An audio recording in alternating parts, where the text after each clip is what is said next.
So welcome back, and yeah, sorry about the abrupt end to yesterday's lesson. We had load shedding, so everything just kind of shut down. So we're going to carry straight on with where we were, which is actually on page 21, and we're looking at question 4, and we're tackling question 4b. Right, so let's dive back in there. And what we had done, we had proved two triangles similar in 4a. And then what we had done is we had said, right, because of that, we can pull ratios out. And a reminder, the way I like to think about this is we've got these two triangles similar. Think of one of them as maybe an aeroplane, and the other one is a model aeroplane, a smaller kind of version, but similar. Okay, so what we've done here is we've taken a piece off the real aeroplane, for example, divided by a piece off the model. That must be exactly the same if we take another piece divided by the corresponding piece. Okay, so that's what we've done here. Let's hope that makes sense. It always makes sense. Right, so we're trying to find EC. Now, we know that AC, let's just have a look here. AC is 15 plus 9. AC is 24. DC, we know, is 15. And BC, we know, is 36. Right, so in fact what we're going to do is we're going to multiply both sides by 24, and we're going to get that EC is 24 times 15 over 36. 24 times 15 over 36. Right, and we, in fact, I think we're going to get 10 as our answer. Yeah, we're going to get 20 over, we're going to get 30 over 3, so we're going to get 10.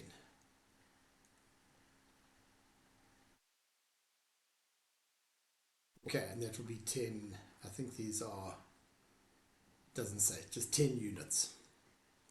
Okay, then we are asked to find CF. Now, the way we can find CF is by using our proportional intercept theorem with these two parallel lines. Let's just have a look. This parallel line here, okay, and this parallel line here. It may help you to turn the diagram around, to turn your book around, because what we'll see is that CF over the entire length CB must be the same as CD over the entire length of CA. Let's write that down. Okay, I'm going to write that answer up here. It's B2. I'm going to write it up here just so that I can see the entire diagram. Okay, so CF, that's the length we're trying to find, over CB will be, sorry, realize you're not seeing that. CF over CB will be the same as CD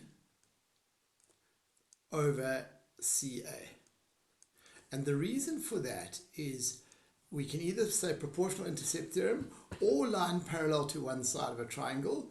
But either way, we must say which line is parallel. So we're going to use the prop int theorem, but we're going to use it with the fact that DF is parallel to AB.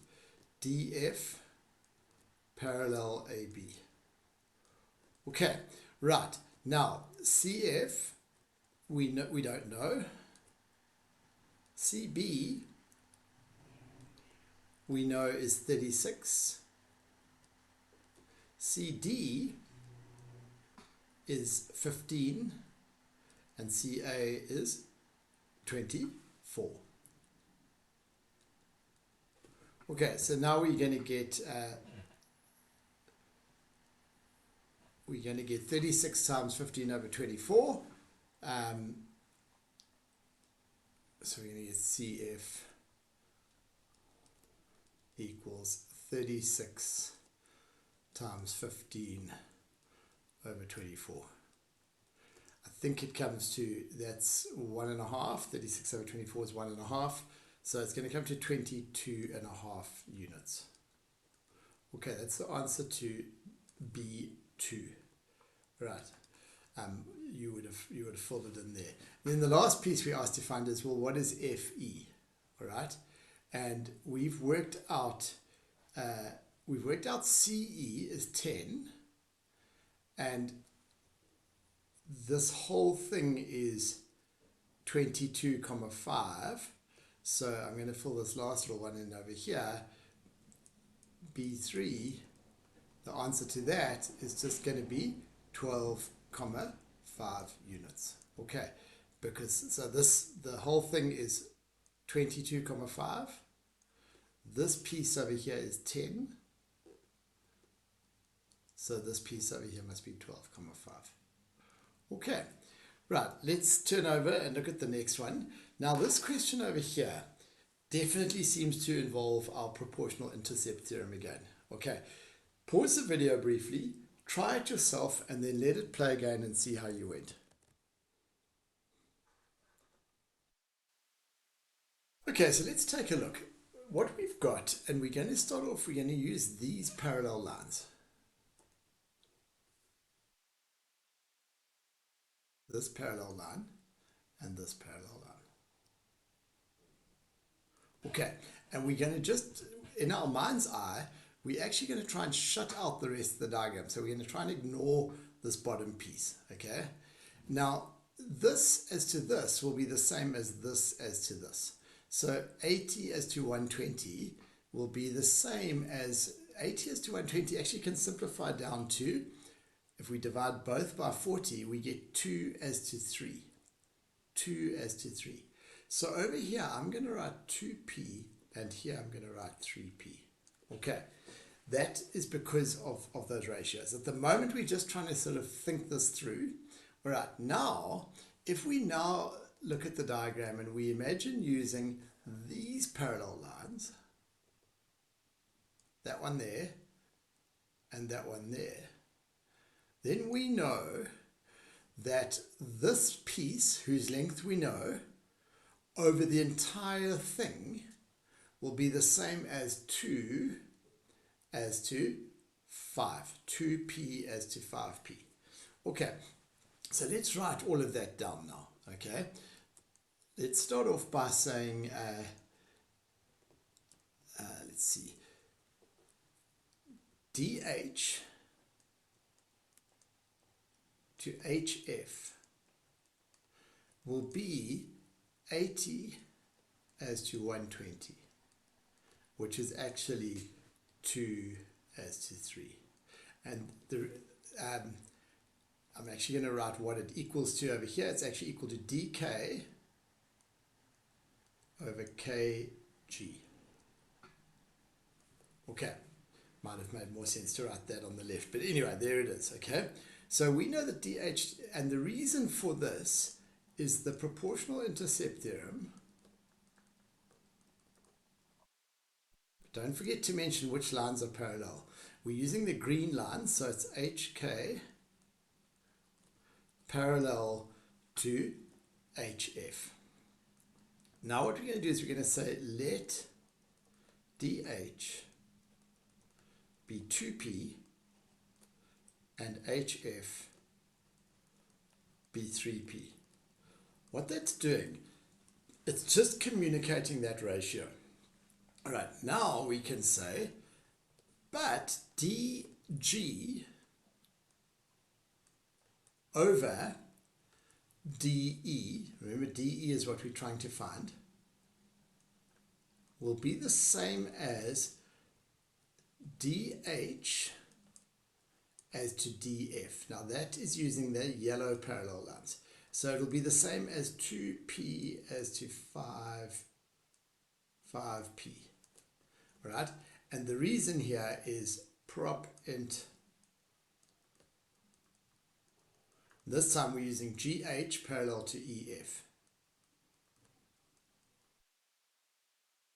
Okay, so what we now know, because the P's will divide out, we know the DG, which is 200, over DE, which I don't know, is going to be the same as 2 as to 5. Okay, now remember when we've got two fractions equal to one another, we can cross multiply. So we can say the top of this one times the bottom of that one is the bottom of this one times the top of this one. So 2DE is actually going to be 1,000. So in fact, DE will be 500. Okay. You should actually say 500 units. Okay. Next, we are asked to find the ratio of areas of two triangles. Now, the big idea here is that the triangles either are going to share a height or they're going to be similar. Let's have a look. We're talking about DKH. DKH is this triangle over here. I'm just going to get rid of these lines for now. DKH is this triangle over here, the yellow one, and DGF is this much bigger triangle over here, the green one.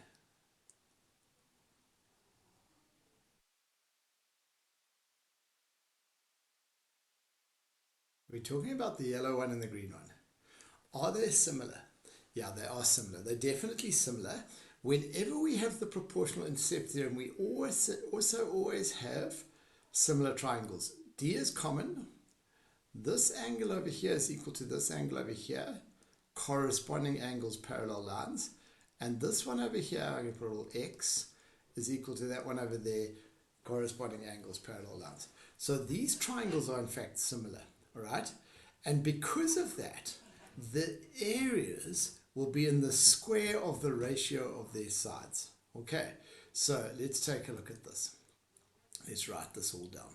Okay, triangle, let's go, angle D is common.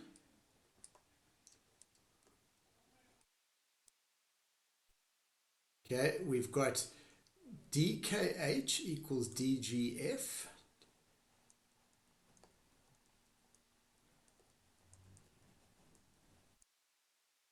Those are corresponding angles with KH parallel to GF.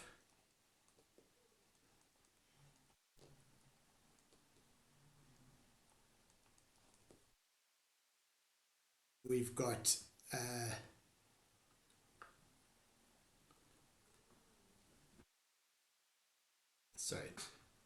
we've got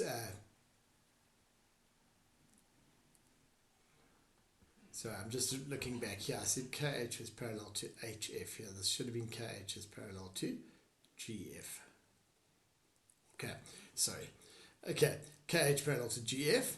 Then we also know that the third angles will be equal. So DHK, DFG. DHK equals DFG. And the reason for that, we could either use corresponding angles again or just third angle of triangle. Okay, now, so therefore these triangles are similar. Therefore triangle DKH is similar to triangle DGF. Reason is angle, angle, angle. Therefore, the area of triangle DKH as to the area of triangle DGF will be, now the ratio of their sides, let's have a look, the little yellow triangle, 2p as to 5p. It will be that ratio squared. Okay, and the reason is similar figures, similar triangles. Okay, so remember what the theorem actually says, that the result is that the areas are in a ratio which is equal to the square of the ratio of their sides. Now the p's divide out here and we get 4 over 25. Okay. Right, we're going to stop there, but before the next lesson, we're going to ask you to try question 6 and 7, and we'll look forward to going over them with you next time. Okay, question 6 and question 7. Have a great day, everyone.